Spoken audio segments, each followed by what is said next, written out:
You just lost 3 hours of your day because someone said something that got under your skin, and while you were busy replaying the conversation, mentally sparring, crafting the perfect response, that person, they've already moved on.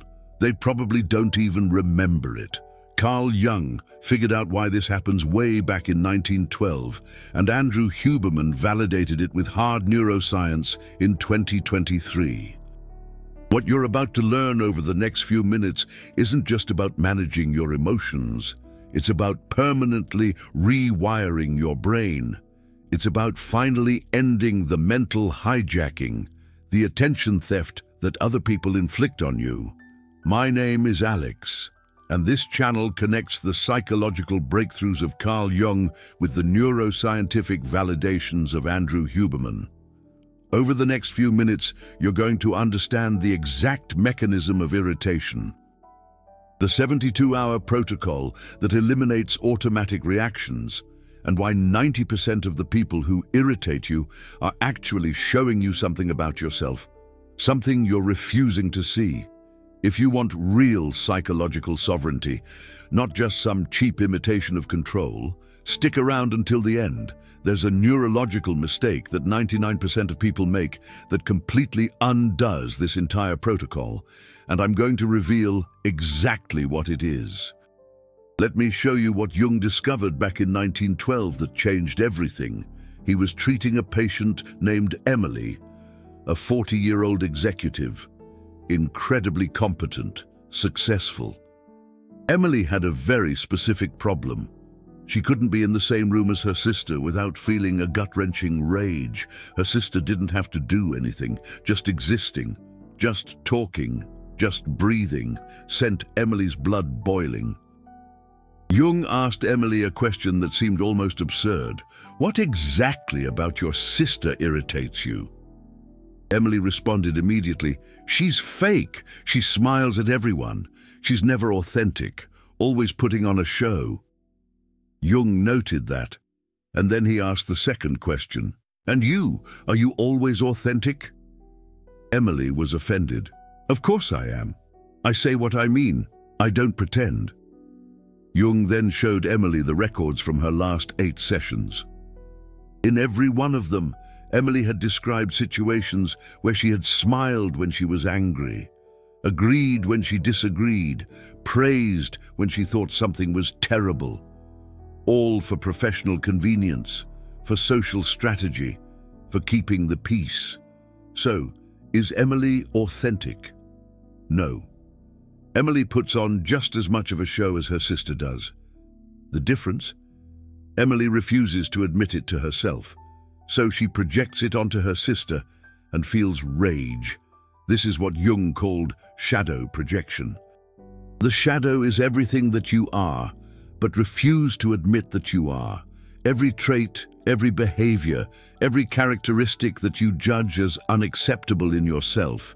You push it out of your conscious awareness, and when you see that trait in another person, your neurological system sets off an alarm, not because the person is inherently bad, but because they're reminding you of something that you've denied in yourself. Irritation is never about the other person. Irritation is always about you, about what you don't want to see in yourself, and that's why the same characteristic irritates some people and doesn't bother others at all. That's why you can be in a room with 10 people and one of them just sets you off without even saying a word. It's not the person, it's the mirror. Huberman validated this in 2023 with neuroimaging. When you feel irritation, 3 regions of the brain activate simultaneously. First, the amygdala, the center of the emotional alarm system. It's the amygdala that triggers the threat response. Second, the anterior cingulate cortex. This is the region that processes the conflict between what you believe you are and what you really are. Third, the ventromedial prefrontal cortex. This is the region that manages self-image and identity. Do you understand what this means? Irritation isn't a reaction to something external. Irritation is a reaction to an internal conflict. between who you think you are and who you really are. The other person is just acting as a trigger. The conflict was already there, latent, waiting. And that's why you can be having a perfectly fine day, and then someone makes a comment, and you just explode. That's why you lose hours ruminating over something that, objectively, is completely irrelevant. And that's why you become obsessed with specific behaviors of specific people. It's not about them. It never was. It's about the mirror that they're holding up in front of you, and about what that mirror is showing you that you don't want to see. Now, when most people discover this, they ask the wrong question. The wrong question is, how do I stop getting irritated? That question already assumes that the irritation is the problem. It isn't. Irritation is the symptom. The problem is the denial. The problem is the fracture between the conscious self and the real self. Irritation is just the alarm signaling that fracture. The right question, the question that Jung asked, the question that Huberman neurologically validates, is this: what is this irritation trying to show me about myself? This change in question changes everything, because now irritation stops being an enemy and becomes a teacher. It stops being something to be suppressed and becomes something to be investigated. This is what Huberman calls neural integration. It's not about suppressing the amygdala. It's about reconnecting the amygdala with the prefrontal cortex and using the emotional information to reveal the psychological truth. Let me give you a concrete example. There's a patient of Jung's. I'll call him David. David was a doctor, 38 years old, professionally successful, married, 2 kids. David had a colleague at the hospital that he loathed. I'll call this colleague Kevin. David couldn't stand to be around Kevin. Everything Kevin did irritated David. The way Kevin spoke, the way Kevin laughed, the way Kevin treated the patients. David said, "He's arrogant. He thinks he knows everything. He never admits that he's wrong." Jung asked David the same question. "And you? Do you admit when you're wrong?" David became defensive. "Of course I admit it. I'm a doctor. If I mess up, someone could die. I have to admit it." Jung asked for examples. David couldn't provide any. Not because David never admitted mistakes, but because David had built such a rigid identity around being impeccable that admitting mistakes had become neurologically impossible. David's prefrontal cortex was actively suppressing any memory of failure. Why? Because David's self-image as the perfect doctor was more important than the truth. And when David saw Kevin, he saw someone who also had a hard time admitting mistakes. But Kevin didn't care about it. Kevin hadn't built an identity around being perfect. Kevin was openly arrogant, and that was unbearable for David, because David was also arrogant, but couldn't admit it. So he projected it onto Kevin and felt rage. Huberman calls this neurochemical dissonance. When you maintain a belief about yourself that doesn't correspond to reality, your brain has to constantly expend energy to maintain the illusion, and that energy is expensive.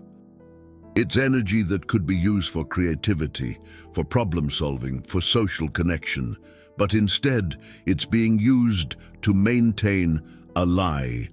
And when something or someone threatens that lie, the amygdala fires, because that lie is being protected as if it were your very survival. This explains why irritation is so exhausting. You're not just feeling anger at another person. You're spending energy to suppress a truth about yourself. You're at war. Internal war. And internal wars are the most expensive. Neurologically, psychologically, energetically. So what did Jung do with David? He gave David a protocol that I'm going to teach you now. A protocol that Huberman has validated and expanded with neuroscience, and it's a 72-hour protocol. It's not quick, It's not easy, but it's permanent because it doesn't suppress the irritation. It integrates the shadow. And when the shadow is integrated, the projection stops. And when the projection stops, the irritation disappears. Not because you're controlling yourself, but because there's no more internal conflict to be projected. First phase of the protocol, mapping the projection. Duration, 24 hours. You're going to need paper and pen, nothing digital. There's a neurological reason. When you write by hand, you activate the motor system, the visual system, and the linguistic system simultaneously. This creates what Huberman calls trimodal consolidation. The information fixes itself more deeply than typing. Grab the paper. At the top of the page, write, "Who irritates me now?" Write the person's name. Underneath, write, "What specifically does this person do that irritates me?" Don't generalize. Don't write, "She's annoying." That's vague. Write specific behaviors. "She interrupts when I'm talking." "He speaks loudly." "She never admits she's wrong." "He brags all the time." Specificity is crucial because it's in the details that the projection reveals itself. Now comes the part that most people avoid. Underneath the list of irritating behaviors, write, "When was the last time I did this?" And here's where the protocol starts to work. Because you're not analyzing the other person anymore. You're analyzing the projection. And the projection only exists when you do the same thing that irritates you, but deny that you do it. David did this. He wrote, "Kevin never admits he's wrong." And then Jung asked, "When was the last time you admitted you were wrong publicly?" David couldn't remember. Jung insisted. "In the last 72 hours, did you make any mistakes?" David said, "Yes. Yesterday I misdiagnosed a patient. It was corrected by a resident. And did you admit it publicly?" David was silent. "No, I let it pass. I pretended it was a misunderstanding." That's the projection. David is irritated with Kevin for not admitting mistakes, while David also doesn't admit mistakes. The difference? Kevin doesn't pretend to admit them. David pretends. And that makes the projection even more intense. Because David has to maintain two lies, that he admits mistakes and that Kevin is the problem. Huberman mapped this neurologically. When you consciously recognize that you do what irritates you in the other person, the dorsolateral prefrontal cortex activates. That's the region responsible for metacognition, for thinking about your own thinking. And when that region activates, it partially inhibits the amygdala. The irritation decreases immediately. It doesn't disappear, but it decreases. Why? Because the internal conflict is starting to resolve itself. Second phase of the protocol, private confession.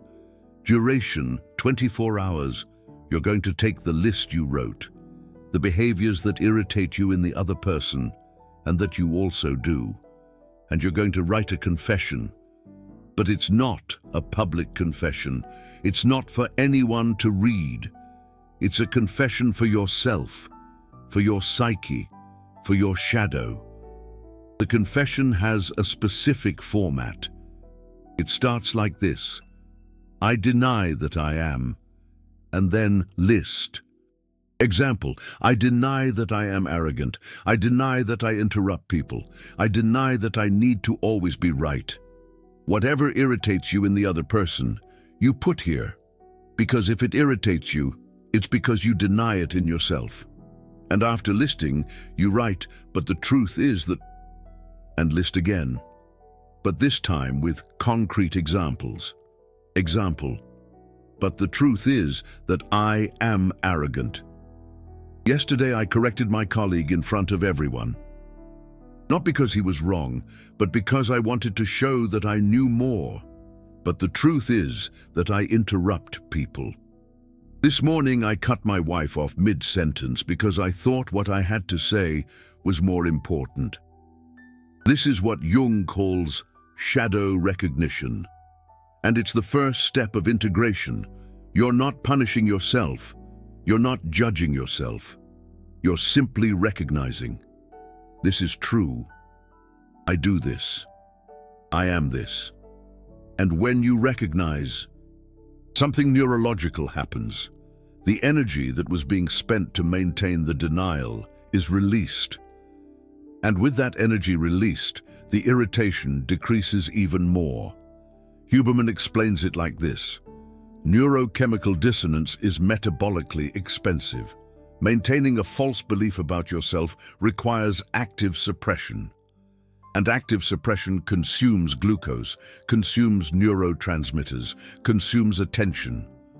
When you stop suppressing, when you recognize the truth, the brain metabolism changes, less energy spent on maintaining the illusion, more energy available for higher functions.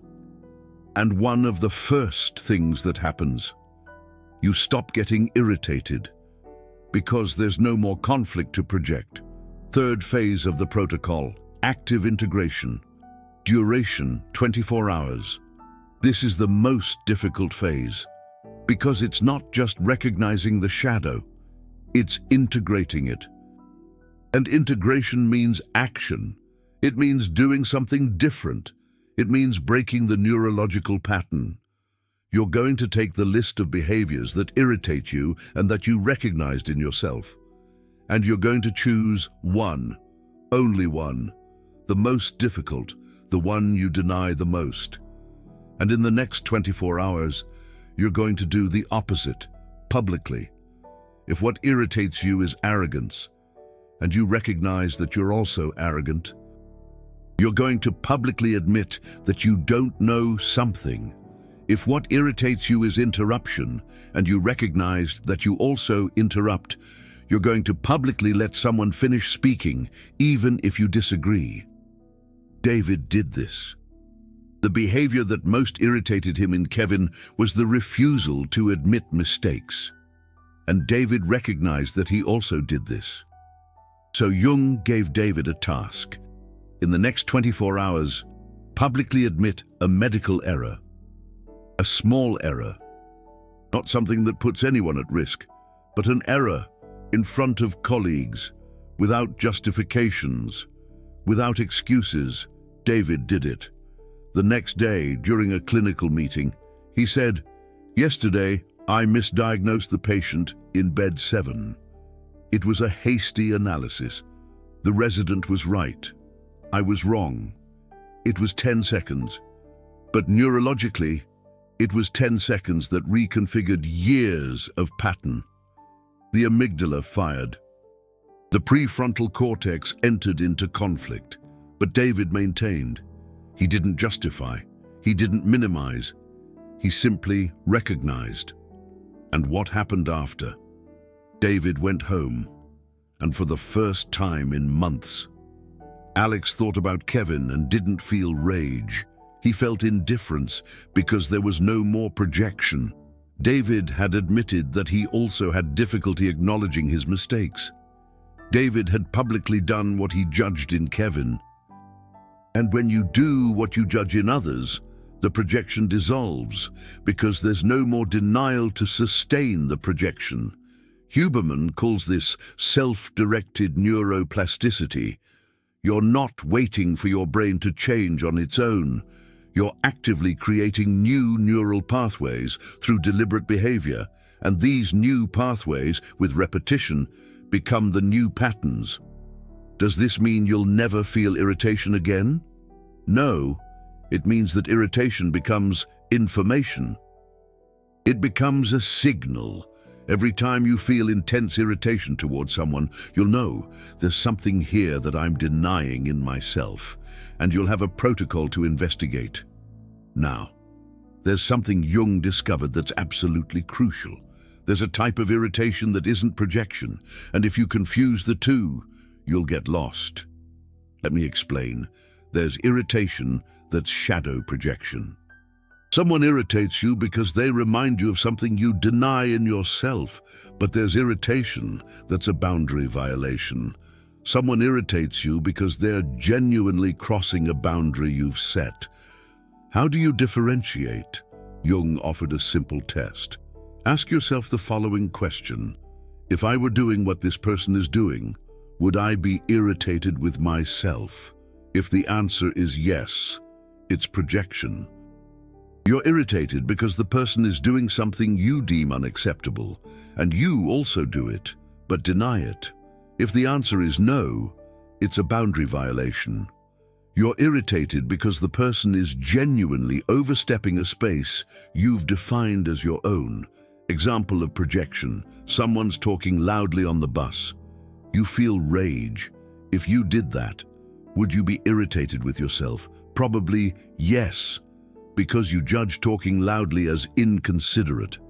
Then it's projection. You probably talk loudly in certain contexts, but deny that it's inconsiderate when you do it. But when someone else does it, you project. Example of boundary violation: someone picks up your phone without asking. You feel rage. If you did that to yourself, would you be irritated? No, because you can't violate your own boundary. The irritation here is valid information. Someone crossed a boundary, and you need to reinforce the boundary, not integrate the shadow. Because it's not shadow, it's a boundary. The confusion between projection and boundary violation is what most hinders psychological growth. Because if you treat all irritation as projection, you'll end up accepting behaviors that genuinely harm you. And if you treat all irritation as a boundary violation, you'll never integrate the shadow. You'll get stuck in a cycle of victimization where everyone else is wrong and you're always right. So before applying the protocol, take the test. If I were doing this, would I be irritated with myself? If yes, it's projection, integration protocol. If no, it's a boundary, reinforcement protocol. They're different protocols for different problems, and knowing which is 50% of the wisdom. But there's something even deeper that Jung discovered. There are cases where the irritation is so intense that it becomes obsessive. You can't stop thinking about the person. You relive conversations, you rehearse confrontations, you lose hours, days, weeks, obsessed. Jung called this shadow possession, and it's when the shadow hasn't just been denied, it's been repressed with so much force that it's come back with multiplied intensity. And in these cases, the 72-hour protocol isn't enough. You need something deeper. You need what Jung called shadow confrontation. And this is where it gets dangerous. Because confronting the shadow without preparation can lead to psychological decompensation. It can lead to depression, anxiety, identity collapse. So before I teach you the confrontation protocol, you need to know if you're ready. There are 3 signs that indicate you're ready. Almost time for sign number 2. Hit like if you want real psychological sovereignty. Let's go. First sign. You can already recognize at least 3 traits of your shadow without falling apart. This means you've already done previous psychological work. You've already looked in the mirror and seen things you didn't like, and didn't go into denial, didn't go into self-punishment, just recognize them. If you're still at the stage where any criticism destabilizes you, where any negative feedback throws you into depression, you're not ready. You need to strengthen the conscious ego first. Because confronting the shadow without a strong ego is like doing surgery without anesthesia. You can't handle it. Second sign, you have a daily practice of self-observation. It could be meditation, it could be journaling, it could be therapy. The important thing is that you have the habit of looking inward. Because confronting the shadow isn't a one-time event. It's an ongoing process. And if you don't have the habit of self-observation, you'll confront the shadow once. You'll have a revelation, and you'll forget, and the shadow comes back stronger, because now it knows that you know, and it will hide better. Third sign, you have at least one trusted person you can talk to about the process. It could be a therapist, it could be a close friend, it could be a partner. The important thing is that you're not doing this alone, because confronting the shadow alone is risky. You can get lost. You can confuse shadow with identity. You might think that you are the shadow, and you're not. You're the totality, shadow and ego, conscious and unconscious. And having someone to remind you of that is crucial. If you have these three signs, you're ready for the confrontation protocol. If you don't have them, go back to the 72-hour protocol. Do it several times, with different people, with different irritations. Fortify the ego, develop self-observation, build trusting relationships. And when you have the three signs, you come back here. Now, the confrontation protocol. Huberman calls this interoceptive exposure. It's different from external exposure. External exposure is when you expose yourself to an external stimulus that causes you fear. Example, if you're afraid of heights, you climb a mountain. Interoceptive exposure is when you expose yourself to an internal state that causes you fear. Example, if you're afraid of rage, you deliberately access rage, and that's what you're going to do with the shadow. You're going to deliberately access the shadow, not to become the shadow, but to know the shadow, to integrate the shadow. And this is done through active imagination. Jung used this term. Huberman validates it neurologically. Active imagination is when you use imagination not to fantasize, but to dialogue with unconscious parts of the psyche. Here's the protocol. Set aside 60 minutes. Without interruptions, cell phone off, door locked. All right, grab a pen and paper, find a comfortable spot, close your eyes, and take a couple of deep breaths. For about 2 minutes, Huberman actually recommends physiological size. 2 quick inhales through the nose, followed by 1 long exhale through the mouth. This calms your nervous system and preps your brain, allowing you to access those internal states.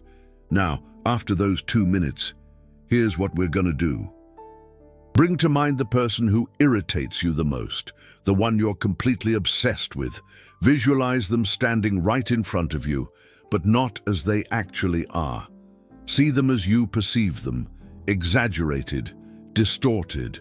If you think they're arrogant, visualize that arrogance magnified tenfold. If you think they're manipulative, see pure manipulation. Okay, this is the crucial part. Ask this image, why are you here? And wait for an answer, not one you make up, but one that surges up from your unconscious. It might be a word, a picture, a feeling. You don't control it. You simply receive it. And when that answer comes, write it down. No judgment, no interpretation. Just write it down. Then ask again, what do you want from me? Wait, and write it down. Ask again, what do you represent? Wait, and write it down. Keep this dialogue going for about 20 minutes. Dialoguing, not controlling, really engaging with that image. David did this with the image of Kevin, and the first answer that popped into his head was, I'm here because you deny me. David wrote it down. He asked, what do you want from me? The answer, admission. David asked, what do you represent? And the answer he got was, the part of you that always needs to be right. The part of you that's terrified of being vulnerable. The part of you that thinks making a mistake equals death. David opened his eyes, and for the first time, he really understood. Kevin wasn't the problem. Kevin was the messenger. David's shadow was using Kevin to make itself known. Because David had denied that part of himself for so long, the only way it could manifest was through projection. And when David recognized this, something shifted. Neurologically, his amygdala stopped firing every time he saw Kevin. His prefrontal cortex integrated the information. The shadow was seen. And when the shadow is seen, it loses its control. Huberman explains it this way. The brain has state-dependent plasticity, meaning your brain reconfigures itself based on the internal state you access. If you access anger and suppress it, the neural pathway for suppression gets stronger. If you access anger and integrate it, the neural pathway for integration gets stronger. Active imagination is a way to access these internal states in a controlled way, creating permanent integration. After those 20 minutes of dialogue, you're gonna do one more thing. Visualize that image of the person transforming, dissolving, and merging with you. Sounds strange, maybe even a little scary. But that's exactly what integration means. The shadow isn't something separate from you. The shadow is you. And when you accept that, when you visualize that, your brain processes it differently. The medial prefrontal cortex, which manages your sense of self, reconfigures itself. You stop seeing the shadow as the enemy and start seeing it as a part of yourself. David did this. He visualized Kevin dissolving and merging with him. And when he opened his eyes, he didn't feel anger. He didn't feel indifference. He felt compassion. Because he understood, Kevin also carries a shadow. Kevin also denies parts of himself. Kevin also projects. And that doesn't make Kevin an enemy. It makes him human. Just like David, just like everyone. This is the hallmark of real integration. When irritation transforms into compassion, not fake compassion, the kind you put on to appear spiritual, but neurological compassion, when you genuinely understand that the other person is doing the best they can with the psychological resources they have, and that judging them is as pointless as judging yourself. Now I'm going to give you the 5 biggest mistakes, the ones that can completely nullify this entire protocol. If you make any of these mistakes, the protocol won't work. And worse, it might even make things worse. It could strengthen the projection, strengthen the shadow, so pay attention. Mistake number 1, doing the protocol to manipulate the other person. Some people do this thinking, if I integrate my shadow, the other person will change. No, they won't. That person is going to continue being exactly who they are. What changes is you. You stop projecting, you stop reacting, and that's liberating. Not because they changed, but because you did. Mistake number 2, doing the protocol once and thinking you're done. Shadow integration isn't a one-time event. It's an ongoing process. Because the shadow is dynamic. With each new level of awareness, new parts of the shadow are revealed. So you do the protocol, and then 3 months later, another person irritates you. You do it again. 6 months after that, someone else irritates you. Do it again, until it becomes automatic, until irritation becomes a signal. And you investigate, always. Mistake number 3, using the protocol to punish yourself. Some people recognize their shadow and descend into self-flagellation. Oh God, I'm horrible. I'm so arrogant. I'm so manipulative. No, you're not horrible. You're human. Everyone has a shadow. Everyone denies parts of themselves. Recognizing the shadow isn't admitting you're bad. It's admitting you're complete. Light and darkness, ego and shadow, conscious and unconscious. Mistake number 4, doing the protocol alone when you're not ready. I've already talked about the 3 signs.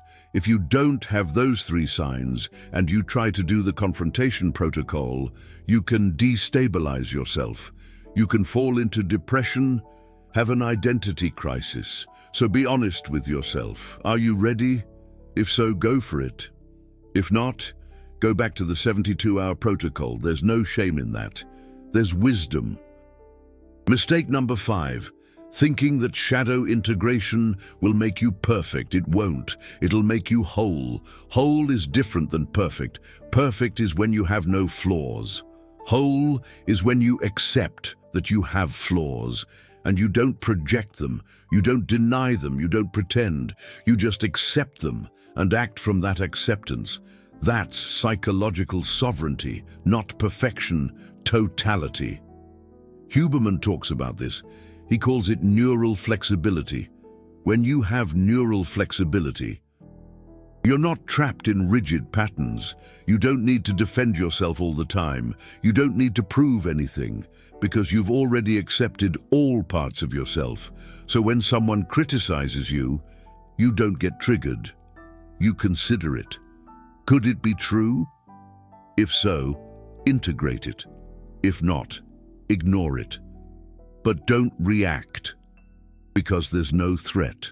There's no unrecognized shadow being exposed. Now, let me show you how this applies in everyday life. Because theory without application is intellectual masturbation. You understand the concept, you understand the protocol, but how do you use this tomorrow when someone irritates you? Scenario 1, you're in a meeting, someone interrupts you. You feel anger rising. What do? First thing, breathe. 2 inhales through the nose, 1 long exhale through the mouth. That calms the amygdala. Second thing, ask yourself internally, is this shadow projection or a boundary violation? Do you interrupt people? If yes, it's projection. Make a mental note. After the meeting, do the 72-hour protocol. If not, it's a boundary violation. Then you reinforce the boundary. You say, "Excuse me, I'd like to finish my thought." Simple, direct, without gut-wrenching rage. Scenario 2, you're in traffic. Someone cuts you off. You feel anger. What do? Same thing. Breathe. Ask, is this projection or a boundary violation? Have you ever cut someone off in traffic? Probably yes. Then it's projection. It's minor, not worth a 72-hour protocol. So you just acknowledge it. I do that sometimes too. And the anger subsides because there's no projection to fuel the rage. Scenario 3, you're at home. Your partner does something that irritates you repeatedly. You've said something 10 times. It doesn't change. You feel anger. What do? Here it's more complex. It could be projection, it could be a boundary violation, or it could be both. So you need to investigate. Do the 72-hour protocol. Map the projection. If you discover it's projection, integrate it. If you discover it's a boundary, reinforce it. But with clarity, not with projected anger. Andrew Huberman talks about real-time emotional regulation. This is it. It's not about suppressing emotion. It's about processing emotion quickly. Recognize, categorize, decide. Amygdala fires. Prefrontal cortex processes. Conscious decision. Intentional action. This is possible. But it requires training. It requires that you've done the 72-hour protocol several times. Because then you have neural memory. You already know the pattern. You recognize it fast, and with time, something incredible happens. You stop getting irritated so frequently, not because you're controlling yourself, but because you've integrated so many parts of the shadow that there's not much left to project. You become genuinely compassionate, not spiritually compassionate, neurologically compassionate. You see the other person as a mirror, and when the mirror shows you something, you're grateful, because it's revealing something you hadn't seen yet. Carl Jung said, "Until you make the unconscious conscious, it will direct your life and you will call it fate." Irritation is one of the ways the unconscious uses to become conscious. Every time someone irritates you, your unconscious is saying, "Look here, there's something you don't want to see." You can ignore it, you can suppress it, you can project it, or you can investigate it, you can integrate it, you can become whole. Andrew Huberman adds, neuroplasticity is possible your whole life.